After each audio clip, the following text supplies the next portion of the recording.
Chaudhary ji.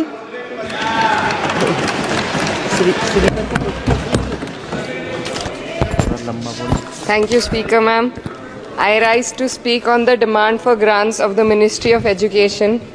And while the Union Ministry of Education recently celebrated the 4th anniversary of NEP 2020 with a week-long Shiksha Saptah, this grandstanding does nothing to address the stark reality. And as a member who have very recently been a student too, I would like to shed some light on the facets that are not as rosy as the government might think.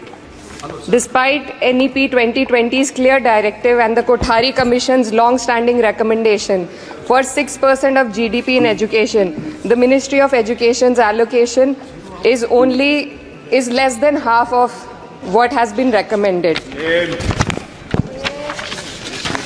The biggest cut has been for the University Grants Commission, which saw a 61% dropping from 6,409 crores to only 25 crore this time, which will affect the higher education of our country. And in 2020, India's average learning adjusted years of schooling was 7.1 years, lagging behind countries like Mexico, Kenya, Sri Lanka, Iran, UAE, and even Palestine.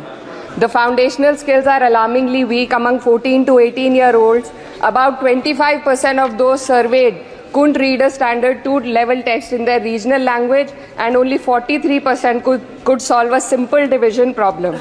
Shockingly, nearly 43% of undergraduate students also struggled with basic division. This report is a testament to the fact that in reality our education system has failed to educate a large section of the population, especially students from underprivileged backgrounds dependent on state-run education.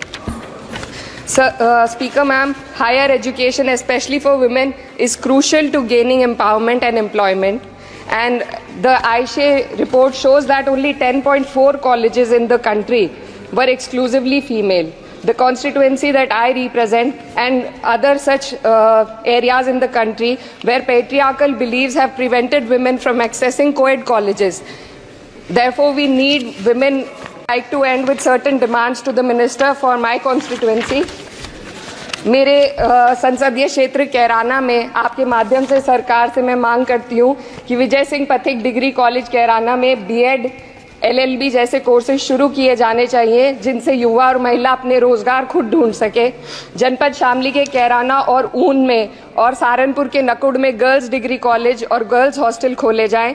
जनपद शामली में नया केंद्रीय विद्यालय व जवाहर नवोदय विद्यालय खोलने जाने की मांग करती हूं, और मां शकंभरी देवी विश्वविद्यालय सहारनपुर को अपना कैंपस और विभिन्न प्रोफेशनल कोर्सेज चलाने के लिए विशेष धनराशि प्रधानमंत्री उच्चतर शिक्षा अभियान के अंतर्गत दिए जाने की मांग करती हूं। उत्तर प्रदेश राज्य में शिक्षा मित्रों का संयोजन अध्यापकों के पद पर किया जाए, ताकि प्राइमरी एवं जूनियर हाई स्कूलों में शिक्षकों की कमी को दूर किया जा सके। In rural Uttar Pradesh educational freedom index में भारत की स्थिति काफी हद तक खराब है। हमें निचले 30% देशों में रखा गया है।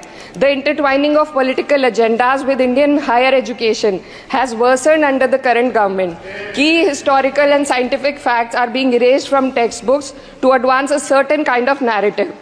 Mughal history is continuously distorted and erased, but notably, Darwin's theory was removed from the class 9 and 10 syllabuses by the 21-22 academic year.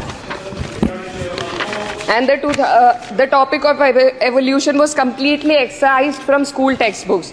This distortion of educational content undermines academic integrity and damages India's educational ethos. Ma'am, when we are competing for in the world with first-class countries, we also need to look into why our students need coaching in spite of having schools and higher education and those funded by the government. The incident of 3 students dying in UPSC coaching has once again exposed the harsh reality, just a minute man, and plight of a significant segment of our population. These young individuals, hopeful of securing government jobs, endure poor living conditions in places like Kota and Rajendra Nagar. This situation calls for a deeper reflection on the shortcomings of our outdated education system.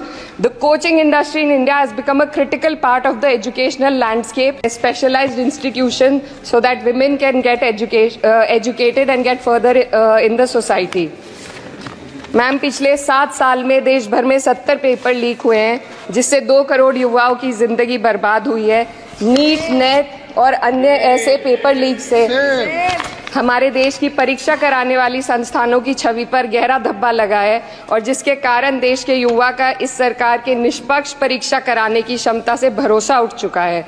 इसी के संदर्भ में NCRB की जो student suicide rate है वो 7.6 हो गई है, ऐसा 2022 की रिपोर्ट में बताया गया था। Ma'am, similarly, the situation is for the NET and DU LLB entrance examination. The abrupt cancellation and the mismanagement of the NTA is a crucial issue that the government needs to look into. Ma'am, I would also like to bring to your attention the discrimination against minorities in this budget allocation, especially in the case of closure of the Maulana Azad Foundation. Despite the Prime Minister's vision of minorities progressing with Quran in one hand and computer in the other, this undermines efforts to boost educational opportunities. What we also need in today's time is quality STEM education, as outlined by India's National Education Policy 2020, and it is crucial for fostering critical thinking and preparing our youth for 21st century challenges. But ma'am, only 18.4% schools have functional computer labs, and there's a significant gender gap in STEM enrollment, with only 28% of females compared to 36% males. While the government now promotes Digital India, it would do well to take a leaf from the Samajwadi Party's government under Akhilesh Yadav ji, which began distributing free laptops to class 12 students in 2012, effectively combating computer illiteracy and